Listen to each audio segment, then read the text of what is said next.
Good morning students. आज हमारा हिंदी का टॉपिक है संधि। संधि का अर्थ होता है मिलना या जुड़ना। दो वर्णों के मेल से उत्पन्न विकार को संधि कहते हैं। संधि की परिभाषा क्या होगी? दो वर्णों के मेल से, दो वर्णों के मेल से उत्पन्न विकार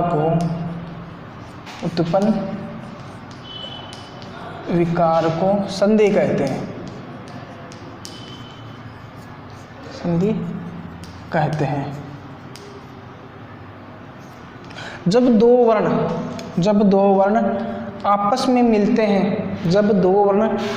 मिलते हैं, तो दोनों वर्णों के मिलन से जो एक विकार उत्पन्न होता है उसे संधि कहते हैं। और संधि में देखिए, जो दो वर्ण मिलते हैं वो एक तो इस प्लस के निशान से, जो प्लस का चिन्ह है, इससे पहले का वर्ण होता है और दूसरा वर्ण प्लस के बाद वाला वर्ण होता है। संधि में दो पद होते हैं, एक तो प्लस के दाएं साइड का, एक प्लस के बाएं साइड का।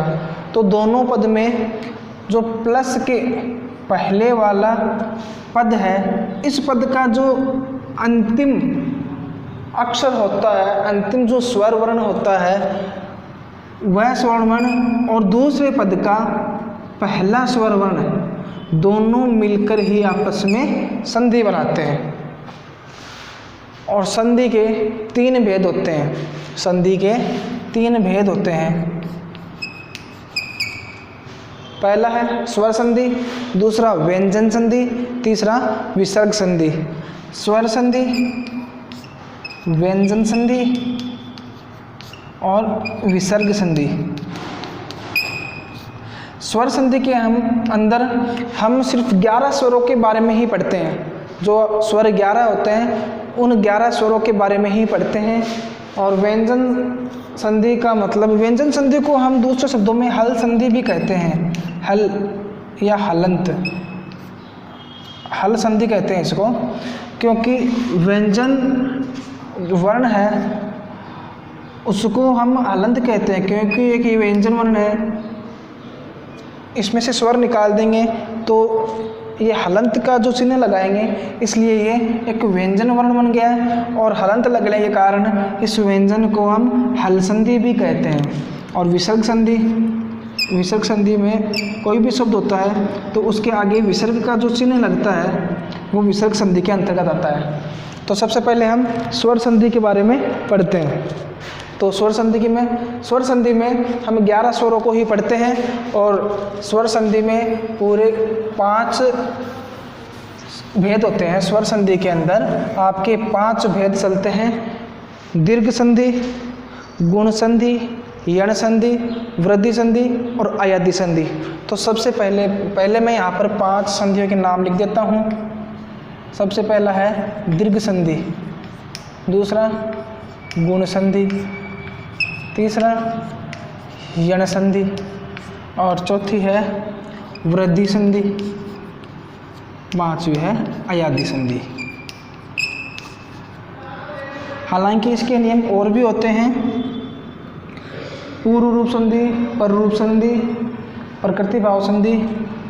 लेकिन अभी हम 5 संधि ही पढ़ेंगे और ये स्वर संधि के भेद होते हैं। स्वर संधि के भेद होते हैं। तो सबसे पहले हम दीर्घ संधि पढ़ते हैं।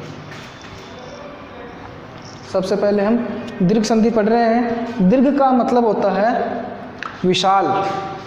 दीर्घ का मतलब होता है विशाल। तो दीर्घ संधि का नियम होता है, यदि ए के बाद ए आए तो उसका दीर्घ आ हो जाता है।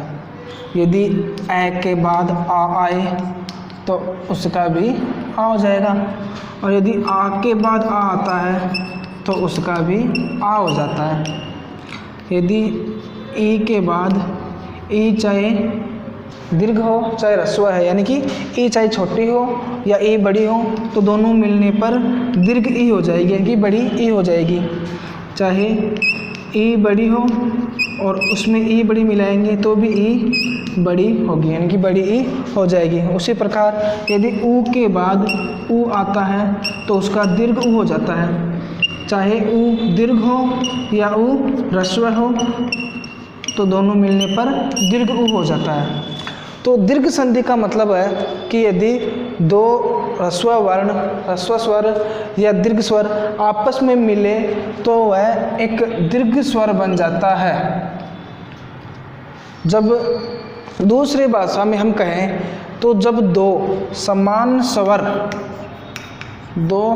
स्वर आपस में मिलने पर उसका दीर्घ हो जाता है। इसका संस्कृत में एक सूत्र होता है अकः सवर्णे दीर्घ है, अकः सवर्णे दीर्घ है, अकः सवर्णे दीर्घ है। इसका अर्थ होता है अक का मतलब स्वर, जब स्वर सवर्ण का मतलब समान, जब स्वर समान हो तो उसका दीर्घ हो जाता है। कैसे? जैसे ए और ए समान है, या ए आ भी समान ही है, आ और आ मिलकर भी आ और आ भी समान है, तो ए चाहे छोटा हो चाहे आ बड़ा हो, कहने का मतलब है ए और आ को हम एक ही रूप मानते हैं। ए को ह्रस्व बोलते हैं, आ को दीर्घ बोलते हैं, तो दोनों मिलकर के आ बनता है। उसी प्रकार ई चाहे दीर्घ हो चाहे ह्रस्व हो, चाहे ई छोटी हो चाहे ई बड़ी हो, दोनों मिलकर के ई बनेगा, बड़ी ई बन जाएगा, दीर्घ ई बन जाएगा। उसी प्रकार ऊ चाहे छोटा हो चाहे ऊ बड़ा हो, दोनों मिलकर बड़ा ऊ बन जाता है। तो ये तो हमारा नियम हो गया, ये हो गया नियम। जिस प्रकार मैथ में हम रूल्स फॉर्मूले पढ़ते हैं, उसी प्रकार संधि के भी नियम होते हैं। अब बात करते हैं उदाहरण की, तो यहाँ हम उदाहरण देख लेते हैं। तो ए का उदाहरण देखते हैं, जैसे पर प्लस ए पर।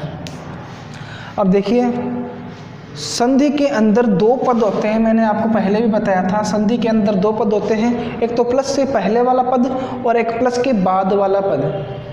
तो देख लीजिए, प्लस के पहले वाला जो पद है उसका अंतिम वर्ण, जो लास्ट का वर्ण है, वो भी स्वर वर्ण हमें इसके अंदर काम में लेना है। और दूसरे पद का पहला वर्ण, तो पहले पद का अंतिम वर्ण र है, और र के अंदर हम स्वर संधि पढ़ रहे हैं, तो र के अंदर जो स्वर है, अंतिम जो स्वर है वो हमें निकाल लेना है।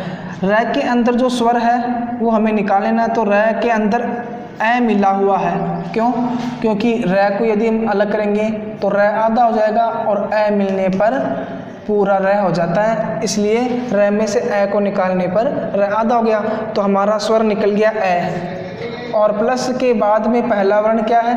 ए। तो इधर भी ए है, इधर भी ए है, क्योंकि र के अंदर है। र को मत देखो, र के अंदर जो ध्वनि आ रही है, जैसे र को बोलते हैं हम र, तो ए की ध्वनि निकल रही ना र। जैसे रा बोलते हैं रा, तो रा के अंदर आ की ध्वनि निकल रही है। उसी प्रकार र बोलने पर जो ए की ध्वनि निकल रही है, जो ध्वनि निकलती है वही स्वर होता है। तो र के अंदर ए की ध्वनि निकल रही है तो ए स्वर हो गया, और प्लस के बाद भी ए स्वर हो गया। तो ए और ए, तो अब नियम के अंदर आओ, ए और ए मिलने पर क्या बनता है? आ बनता है। तो यहाँ बनाओ, ये प हो गया, ये र हो गया, र के अंदर ए और आगे ए, तो दोनों मिलने पर ए और ए मिलने पर आ बनता है। तो आ बना दो, आगे जो शब्द बचा है वो शेष वैसा का वैसा लिख दो, पर। तो ये अपनी संधि होगी। इसी प्रकार और देख लीजिए, विद्या प्लस अर्थी।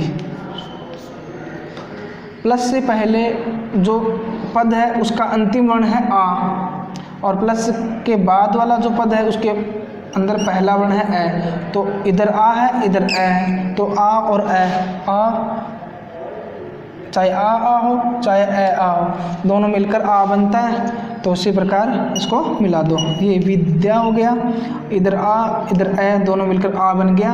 आगे बच्चा थी, तो ये बन गया विद्यार्थी। इसी प्रकार देख लीजिए, शिव प्लस आलय, शिव प्लस आलय। प्लस के पहला पद है, इसके अंदर अंतिम वर्ण व है और व बोलने पर ए की ध्वनि निकलती है, व ए की ध्वनि निकल रही है क्योंकि व के अंदर ए स्वर मिला हुआ है और आगे स्वर है आ, तो ए और आ मिलने पर आ बन जाता है, क्योंकि ए और आ मिलने पर आ बन जाता है, इसलिए व के अंदर आ मिलाएंगे तो सी, व आगे लय बच गया, ये लय लिख देते हैं, इसलिए शिवालय बन जाएगा। ए आ का नियम हो गया। अब बात करते हैं ई की, इनको मैं रफ कर रहा हूँ।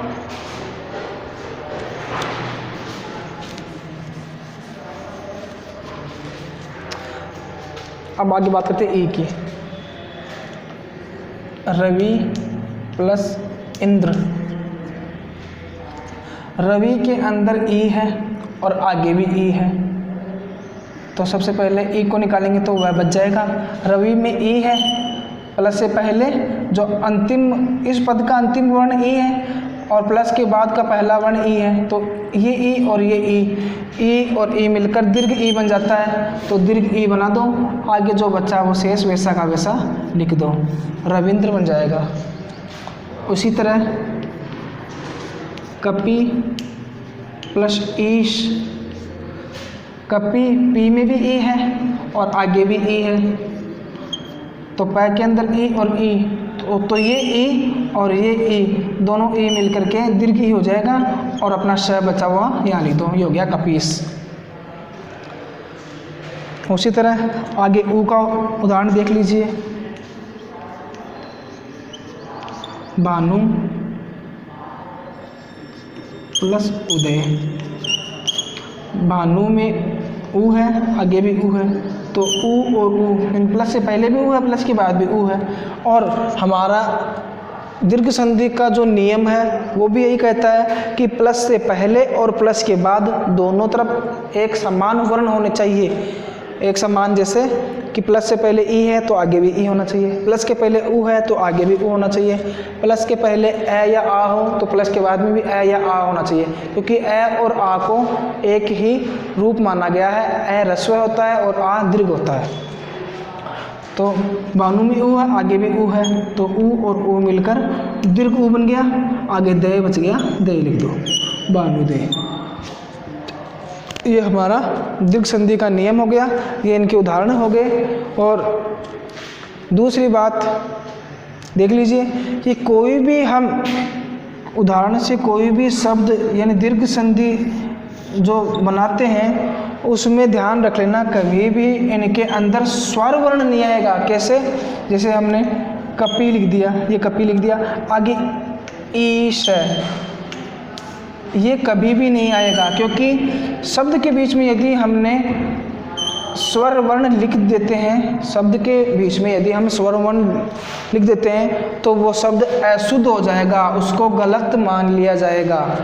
क्योंकि शब्द से पहले यदि स्वर वर्ण से पहले यदि कोई भी शब्द है, कोई भी अक्षर है या स्वर वर्ण के बाद में कोई भी अक्षर है, तो वह स्वर वर्ण अपने पड़ोसी शब्द अक्षर है उसके अंदर मिल जाता है, इसलिए शब्द पूरा ही बन जाता है, उसके अंदर कहीं भी बीच में स्वर वर्ण नहीं होता है। ये हमारा दीर्घ संधि का नियम हो चुका है। अब आगे देखते हैं हम गुण संधि।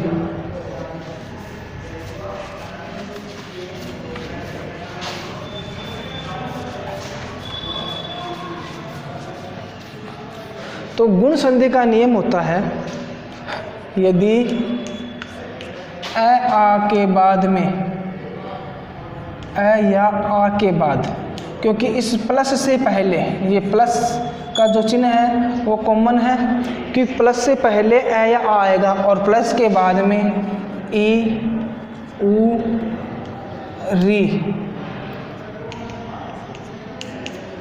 प्लस से पहले ए या आ आएगा और प्लस के बाद में यदि ई आए, ए आ के बाद यदि ई आता है तो दोनों मिलकर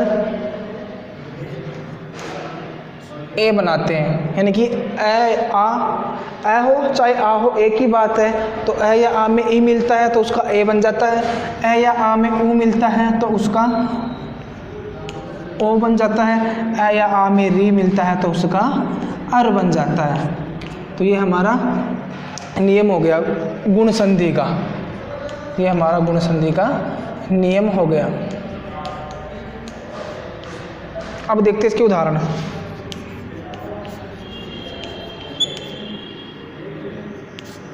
उदाहरण देखते हैं। तो सबसे पहले ए आ के बाद ई है, इसका उदाहरण देखते हैं। एक बार नियम फिर से देख लीजिए। यदि ए आ के बाद में ई आता है तो उसका ए हो जाता है, और यदि ए आ के बाद में ऊ आता है तो उसका ओ हो जाता है, और ए आ के बाद में री आता है तो उसका अर हो जाता है, और र हमेशा आधा होता है। इसके नीचे हलंत लगा हुआ है इसलिए र आधा हो जाता है। अब उदाहरण के अंदर आते हैं, जैसे रमा प्लस ईश। अब अपना नियम लगाओ। प्लस का चिन्ह कॉमन है, सबसे पहले प्लस के चिन्ह को देखो, और प्लस के पहले क्या है, ए या आ, दोनों में से एक वर्ण होना चाहिए। तो प्लस से पहले माँ के अंदर आ है, तो हम माँ पहले वाला जो अक्षर है उसको छोड़ दो, हमें अंतिम अक्षर जो अंतिम वर्ण है उसे देखना है। तो माँ बोलेंगे तो माँ बोलते देखो आ की ध्वनि आ रही है, माँ आ की जो ध्वनि आ रही है वही हमारा स्वर हो जाता है। तो प्लस से पहले आ गया और प्लस के बाद में ई आ गया, तो यहाँ आ है इधर ई है। तो नियम क्या कहता है, आ के बाद ई आए तो उसका ए हो जाता है। ये आ और ई दोनों मिलकर ए बना देते हैं। तो माँ के अंदर आ है, आ को निकालेंगे तो मैं आधा हो जाता है। इस आ को यदि हम निकालेंगे तो मैं आधा हो जाएगा, क्यों? क्योंकि मैं के अंदर आ स्वर मिला है तभी तो माँ बना है। ये तो एक व्यंजन है, ये तो व्यंजन वर्ण है एक, इसके अंदर स्वर मिलाएंगे तभी तो ये पूरा शब्द बनेगा। तो मैं आधा हो जाएगा, माँ में से आ निकालेंगे मैं आधा हो गया, और आगे नियम क्या कहता है, इधर आ बच गया, आ और ई मिलकर ए बन जाएगा। तो यहाँ एक बार ए लिख देते हैं टुकड़े में, एक बार इनके टुकड़े करके समझा रहा हूँ। आ और ई मिलकर ए बन गया, बच गया क्या, श। ये श लिख दो। अब पूरा शब्द बनाओ। र मैं आधा है, और आधे अक्षर में यदि कोई भी स्वर मिलाते हैं तो वह पूरा होकर के उसके अंदर उसकी मात्रा लगाती है। जैसे ए की मात्रा है, ए की मात्रा लगा दो, आगे श है, श लिख दो, तो शब्द बन गया रमेश। उसी प्रकार सुर प्लस इंद्र। प्लस से पहले र है, र के अंदर ए है और आगे ई है, तो ये सुर है, र आधा लिख देते हैं, इधर ए इधर ई है, तो ये ए और ई मिलकर ए बन जाता है। तो ए बनेगा, ए की मात्रा लगाएंगे तो हलंत हट जाएगा, और ए की मात्रा लगा देंगे, आगे अब क्या बचा, आधा न और द्र, क्या बन गया, सुरेंद्र। इसी प्रकार गण प्लस ईश गणेश, महा प्लस ईश महेश। एक उदाहरण और देख लीजिए आप, महा प्लस ईश देख लीजिए।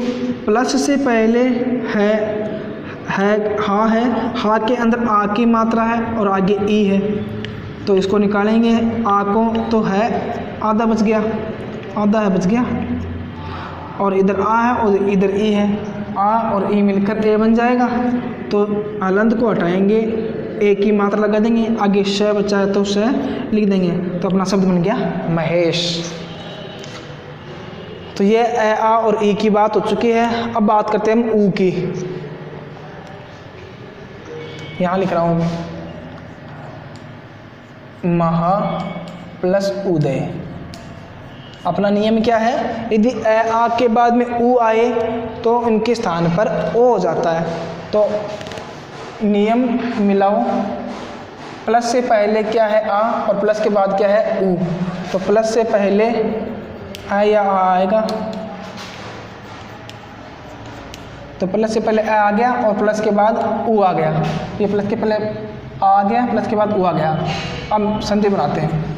ये मैं हो गया, महा, हा में से आ निकालेंगे तो है आधा हो जाएगा, इधर आ इधर ऊ, आ और ऊ मिलकर बन जाता है ओ। तो ये ओ की मात्रा लगाएंगे और हलंत को हटा देंगे, आगे क्या बच गया, दय, महोदय। उसी प्रकार मैंने एक एग्जाम्पल दिखाया यहाँ पर, मैं आपको जब होमवर्क डालूंगा तो उसके अंदर 2-2 एग्जाम्पल और डाल दूंगा, जिसे आप खुद को सॉल्व करना है। आगे री का उदाहरण पढ़ते हैं। सप्त प्लस ऋषि। हमारा नियम क्या कहता है कि प्लस से पहले ए या आना चाहिए, प्लस के बाद में री आना चाहिए, तो उसका अर हो जाता है। तो प्लस के पहले सप्तय, तय के अंदर ए स्वर आ रहा है, तय के अंदर ए स्वर आ रहा है, और प्लस के बाद में री आ रहा है, तो प्लस के बाद में री आ रहा है। तो आए तो देखते हैं, सबसे पहले स लिख दो, प आधा है, और तय में से हम ए निकालेंगे तो तय भी आधा रह जाएगा, और इधर ए और इधर री, तो ए और री मिलकर के क्या बन जाता है, अर। ये बन गया अर। और र भी क्या है, आधा है। नियम में लिखा हुआ है र आधा है। ये मैंने अपनी तरफ से नहीं लगाया है, क्योंकि ये हमारा जो नियम है इसके अंदर लिखा हुआ है। अब आगे क्या बच गया, शी, ये सी लिख देते हैं। अब इसको जोड़ते हैं, स आधा प है लिख दिया, तय आधा है लिख दिया, इसके बाद में ए आ रहा है। तो यदि कोई भी व्यंजन वर्ण आए और उसके अंदर कोई भी स्वर आता है तो उसकी मात्रा लगा देते हैं, ये ए हो गया। आगे क्या है, र आधा है लिख देते हैं, आगे शी है लिख देते हैं। अब हमारा एक नियम और कहता है कि यदि कहीं पर भी र आता है, वो भी आधा, कहीं पर भी आधा र आता है, तो वो अपने से आगे वाले अक्षर के ऊपर चला जाता है। जैसे र के बाद क्या है, शी है, तो आधा र है, इसलिए आधे र को हटाने के लिए हमें इस शी के ऊपर ये र की मात्रा लगा देते हैं। इसे बोलते हैं रेफ, इस र को बोलते हैं रेफ, रेफ। तो यह हमारा संधि बन गया है। यहाँ पर हमारी संधि हो चुकी है, और अब हमारी गुण संधि भी पूरी हो चुकी है। तो आज हम इतना ही पढ़ेंगे। अब मैं तुम्हें इनके कुछ एग्जाम्पल है, उदाहरण है, वो लिख रहा हूँ, जो कि तुम्हें खुद को घर पर सॉल्व करने हैं। तो मैं यहाँ लिख देता हूँ, ये आपका होमवर्क है।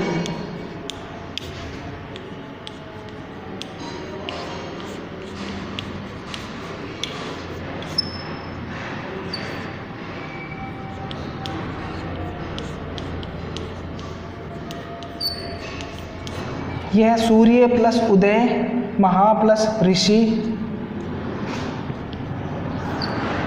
और इसके बाद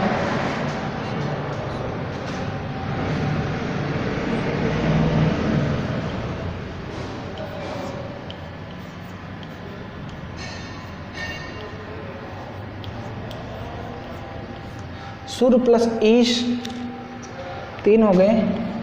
नंबर 4 यहाँ लिख रहा हूँ।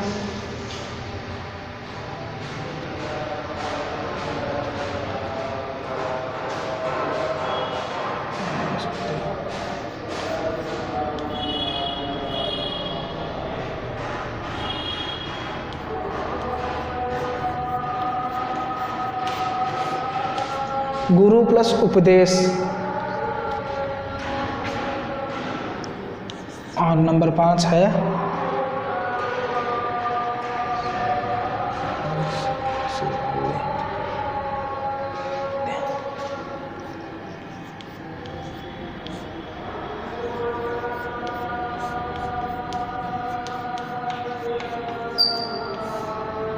ये 5 हो चुके हैं। सूर्य प्लस उदय, महा प्लस ऋषि, सूर्य प्लस इंद्र, गुरु प्लस उपदेश, विद्या प्लस आले।